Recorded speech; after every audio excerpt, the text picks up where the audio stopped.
JB here. Hope everyone's doing outstanding. December 19th, 2024, Thursday, 326 on this fine afternoon. Talk really quick about the markets. Some names I'm looking at, go from there, but take a look at the S&P markets. We're trying to bounce here today, and NASDAQ's almost flat right now. S&P's up about 0.5%. Small caps are in the red. So it's kind of like not the bounce I would want to see, right? And the SPY is right here. The 50-day moving average 591. It got at five. It was 591 just a little while ago, about 150.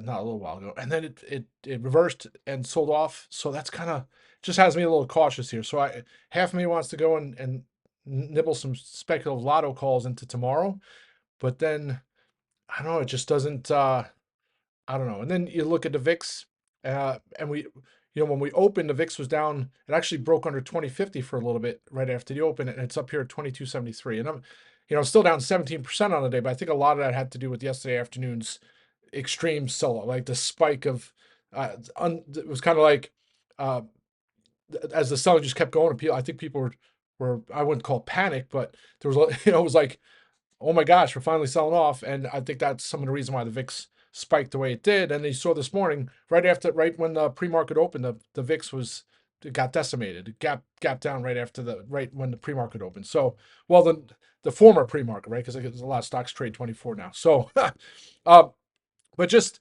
some things I'm looking. I'm just a little concerned about the 50-day moving average. So uh, hopefully we can get over that today or close over that, get a little spike. We got 32 minutes to the close here. Uh, if not, I fear that 585 is going to come back and play, and if that happens, then I get worried that are we going to go down to, the election we were down, 575, right? I mean, who knows?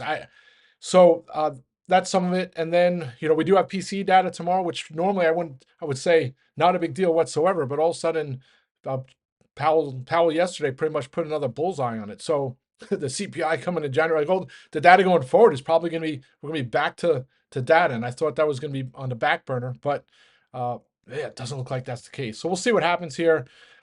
Still, again, a historically strong period. So maybe we end the week a little weak. We get all the fear mongering headlines over the weekend. Bear market correction 2025 is going to be horrible, and then we rally into the end of the year. That possible scenario there. Also, don't forget we have the holidays, so half day, Christmas Eve, and then markets close for Christmas.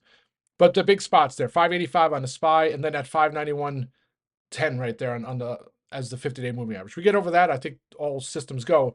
If not, then I fear 585 is going to come, and if that breaks, it could have another leg to the downside.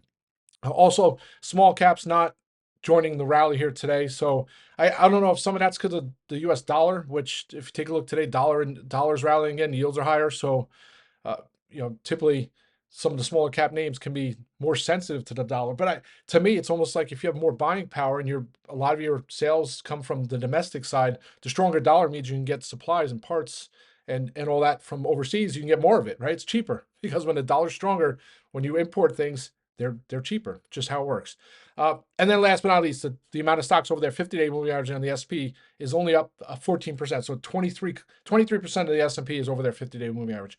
Again, could look at it as a negative, say, wow, this is bad breath. It's just showing that we're in a downtrend, or hey, there's an opportunity. Every time it's gotten down here, it got back in August, did it in May. These were buying opportunities, which I'm hoping the latter here. All right, so individual names. So you got those speculative puts yesterday on Broadcom and Shopify. Shopify looked like maybe it was going to bounce at the open, and then it just found selling pressure.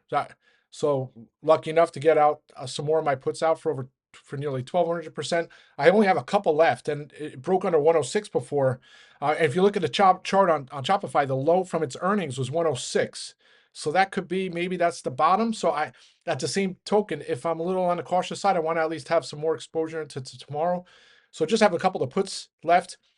So it's high risk, right? High risk, high reward. The risk here is if we have a gap up tomorrow, if it gets back to 1010, it's Friday option expiration. The premium is just going to get destroyed. The other flip side is if PC data surprises or what have you, markets sell off a little bit, shop could breaks 106 again. Maybe it heads to 102, 101, and then you're talking some nice, 2,500, 3,000% gains on the last couple. So that's kind of what I'm looking at in lieu of trying to get some more put positions. So and maybe, who knows, maybe before the end of the day I'll look to close more. We only got 29 minutes. I'll probably just hold the rest. Same with Broadcom. At times my freebie puts, I locked some of them in yesterday to cover costs for a little over 100%. I held the rest. At times when it dropped down to 217 and change, the puts were in the green again. Now they're just slightly in the red. I'll just hold the rest of those too, just because if we do get a rally, I mean, at least I'm not holding too much, and those are freebies. But at the same time, if there is another pullback, in lieu of adding more put positions, I'll just hold those into the close. I was also looking at other names. You can see me typing the tickers in the chat room, but Palo Alto, strong name. It's sitting there, but it's at its 50-day moving average as well. I mean, it sold off with the rest of the market yesterday. I always talk about when I get to always be hedging, right? ABH, and back in the summer, back in the spring, Palo Alto, I think Lam Research, Broadcom, those are all names I played on the put side during some of these pullbacks, and they paid off pretty handsomely. So that's why I'm looking at some of these names like Palo Alto. I was looking at the 185s. They have 183.72s, I think, and 182.50s. I was looking at some spec puts there, but again, considering I still have my Shopify puts and Broadcom, I'll probably just sit on my hands there. But that's definitely an interesting name if I had a little more conviction for a pull tomorrow, or at least a gap down, right? To me, the ideal scenario would be a gap down tomorrow to that 185 we hold and then rally. And then boom, I'll be in some calls. So that's ServiceNow. And then also, no, not ServiceNow, then ServiceNow as well. And ServiceNow, I mean, great earnings, great company. Again, another one that it's probably going to be higher as the months, weeks, years, months go on, but short-term opportunity, I think, for possible downside. You look at its 50-day moving average, 1018. And it's ironic enough, I think when I was on the rant yesterday afternoon, I was looking at the ServiceNow, I think it was like the 1040s, and I think they were like 70 cents. And then, we got the pull at the end of the day, and then at the open, I look and they're like $2. I'm like, ah. But anyway, but risk reward there is tough. It's not the fastest mover, but another name I possibly look for some put hedges, even not today, maybe tomorrow, depending on how the market looks. So now on the flip side, some names I'm looking on the call side, and I mean, Travelzoo 22 and change yesterday, all the way down to 1923 this morning before bouncing. Still looking for possible calls there, but again, it was tough, right? Last Tuesday it dropped under $19, and then 2 days later, was it last Thursday? And then 2 days later, it's over $22. Tuesday, today's Thursday, Wednesday. Oh, maybe it was Monday. Monday it sold off under 19. And then 2 days later, it's $22. And then sure enough, here it is again. I could have got FOMO'd into some calls, and then sitting here back at the same, back where where it started. So definitely interesting here. Tight Bollinger Bands. So they're getting tighter and tighter as the days progress. Certainly a name I'll be watching, especially if we bounce tomorrow. Clear Secure also still tight Bollinger Bands, and I have to extend these annotations. But if you take a look, I mean, just really tight Bollinger Bands, and at some point it's going to break out. And of course, I think I'm biased to the upside. Square had the price target upgrade again this morning. Well, actually, the upgrade this morning, $115 price target. And it's struggling again today, but I think some of these other names in the crypto space, and they're just tough to find some footing here. Joby taking on the chin today as well. And if you take a look at where it's come from back in November, I mean, it's still well off those levels in November.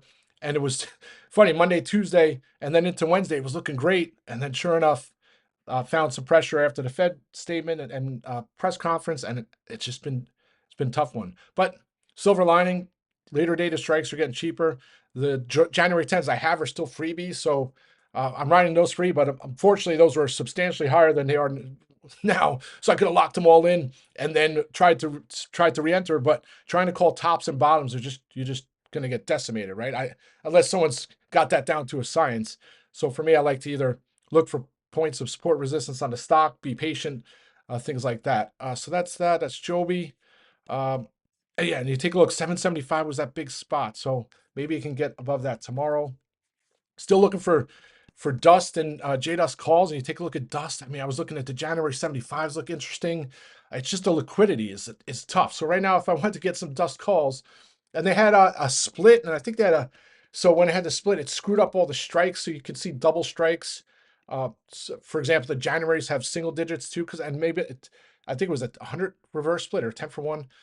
But the 75s look interesting, but they're 145 by 225. I tried to nibble before, and I'm like, That to me, that's the risk reward is a little tough there. I mean, I think if, especially if gold accelerates to the downside, dust can be 85, 100, 90, 95 easy, right? So if you look at that aspect, of course, but then for me, the risk, if it doesn't roll over and it rolls over in March or February, then those are not going to be a good risk reward. So I'd rather look for some either inexpensive calls or further out, but neither of those scenarios look tempting right now on the call side. So I'll keep looking. If I see something interesting, of course, I'll post or share. Or what's that? All right. Here's a SPY. Is that lows? Yep, we just hit lows of the session. VIX is over at 2369. Yeah, hopefully we can find a bid here into the close. We'd love to see that 591. Anyway, that's it, folks. Let's have a great afternoon. I'll be back on audio later. Rock and roll.